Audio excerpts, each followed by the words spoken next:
안녕하세요.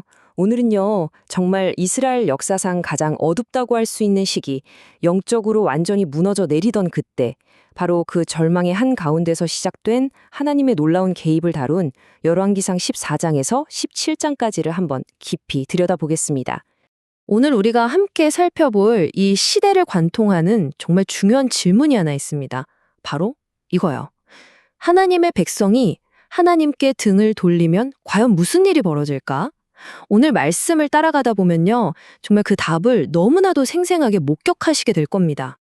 자, 오늘 우리가 따라갈 길은 이렇습니다. 먼저 무너져가는 왕국들의 모습으로 시작해서요. 심판이 시작되는 14장, 그리고 그 타락이 점점 더 심해지는 15장과 16장을 지나서 마침내 칠흑 같은 어둠 속에서 비처럼 등장하는 엘리야 이야기 17장으로 이어집니다.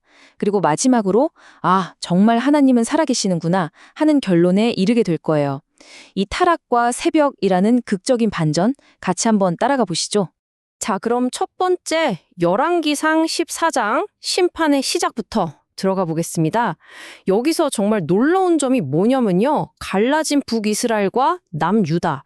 이 두 나라가 마치 서로 짝이라도 한 것처럼 똑같이 동시에 영적으로 무너지기 시작한다는 거예요. 이야기는 이렇게 시작돼요. 북왕국의 여로보암 왕, 아들이 아프니까 마음이 다급해졌겠죠?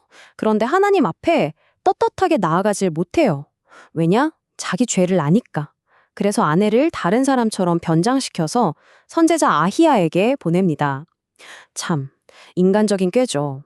근데 진짜 소름 돋는 건 이미 눈이 멀어서 앞을 못 보는 늙은 선지자가 그녀가 문에 들어서자마자 단번에 알아본다는 겁니다. 하나님의 영이 알려주신 거죠. 이 장면이 우리에게 딱 보여주는 게 있어요. 하나님 앞에서는 그 어떤 속임수나 위선도 통하지 않는구나. 그리고 이게 바로 여로보암 가문을 향한 하나님의 무서운 심판의 메시지였습니다. 여기서 개와 새가 먹을 것이다 라는 말은요, 그냥 죽는다는 차원의 이야기가 아닙니다.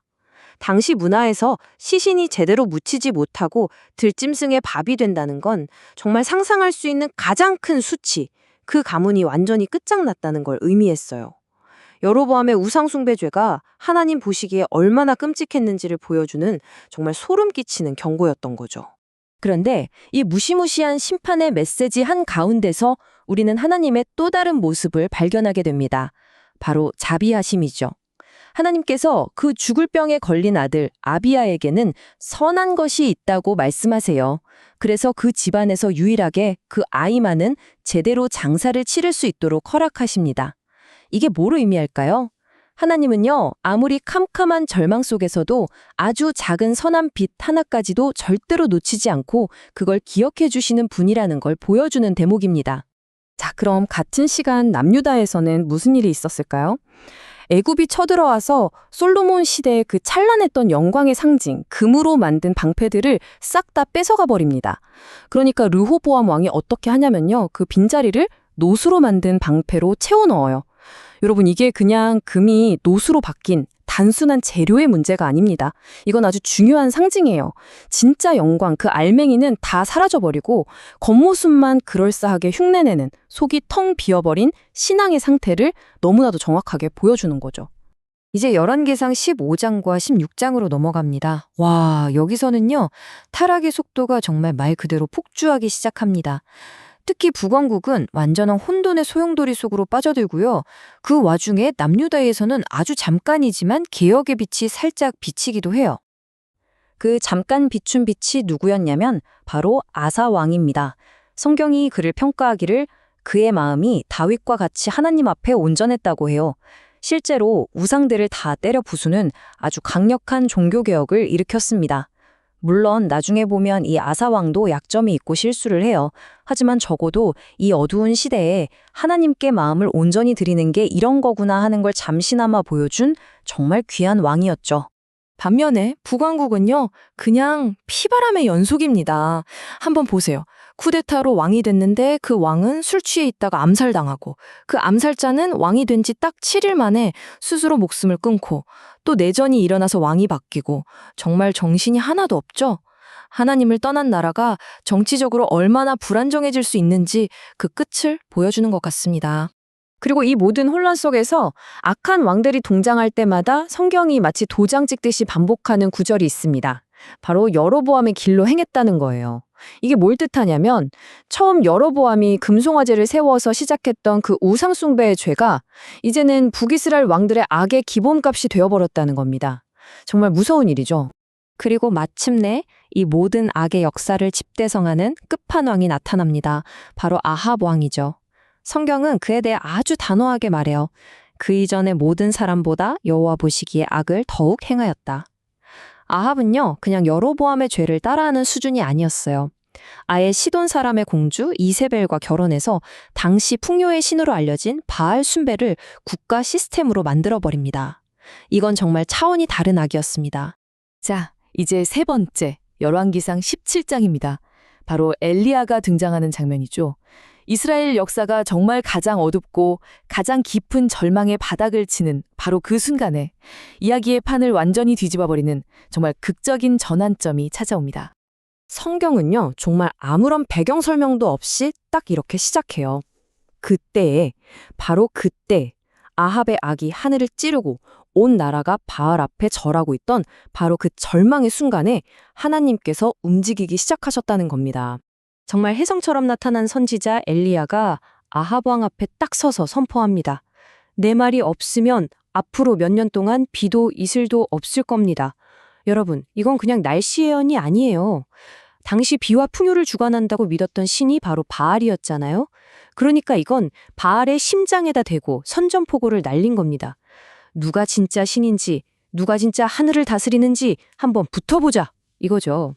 그리고 하나님께서는 엘리야를 통해서 당신의 능력이 얼마나 위대한지를 아주 체계적으로 보여주기 시작하십니다. 자, 1단계. 그리 시냇가에서 까마귀를 통해서 먹을 것을 공급하시죠. 자연 만물이 하나님의 손에 있다는 걸 보여주시는 거예요. 2단계. 이번엔 아예 바알 숭배의 심장부인 사르밧으로 가셔서 한 과부의 집에 기적을 베푸십니다. 가루와 기름이 마르지 않게 하시죠. 먹고 사는 문제, 생존의 주관자가 누구냐? 바로 하나님이라는 겁니다. 그리고 마지막 3단계. 죽었던 그 과부의 아들을 다시 살리십니다. 이걸로 게임은 끝난 거죠. 생명과 죽음의 주권자 역시 바알 따위가 아니라 오직 살아계신 하나님 한 분뿐임을 그냥 도장 꽝 찍어버리신 겁니다. 자, 이제 결론에 다다랐습니다. 이렇게 끝없이 추락하는 왕들의 이야기, 그리고 그 속에서 일어난 엘리야의 기적들. 이 모든 것을 통해서 성경이 우리 가슴에 새기고자 하는 단 하나의 강력한 진리가 있다면 그건 바로 하나님은 정말로 살아계신다는 사실입니다. 오늘 이야기를 한번 정리해 볼까요? 첫째, 하나님의 경고는 그냥 하는 말이 아니라 반드시 이루어집니다. 둘째, 영적인 타락은 결국 나라 전체의 붕괴를 가져옵니다. 하지만 오늘 이야기의 가장 중요한 핵심은 바로 이것 같아요. 인간의 죄악이 정말 그 끝을 모르고 치닫는 바로 그 순간 하나님께서는 당신의 사람을 일으켜서 일하기 시작하신다는 것. 이 모든 역사는 진짜 힘이, 진짜 능력이 세상 왕들에게 있는 게 아니라 오직 살아계신 하나님께 있다는 것을 우리에게 똑똑히 보여주고 있습니다. 바하사, 엘라, 시므리, 오므리, 아합, 이름도 다 외우기 힘든 이 수많은 왕들, 결국 다 역사 속 먼지처럼 나타났다가 사라졌습니다. 하지만 그들을 향한 하나님의 말씀, 그 심판과 구원의 약속은 단 하나도 땅에 떨어지지 않고 그대로 이루어졌습니다. 이 역사가 오늘을 사는 우리에게 묻고 있는 것 같아요. 당신은 곧 쓰러져 없어질 세상의 힘을 붙들고 살아가고 있습니까? 아니면 영원히 굳게 서는 하나님의 말씀 위에 당신의 삶을 세우고 있습니까?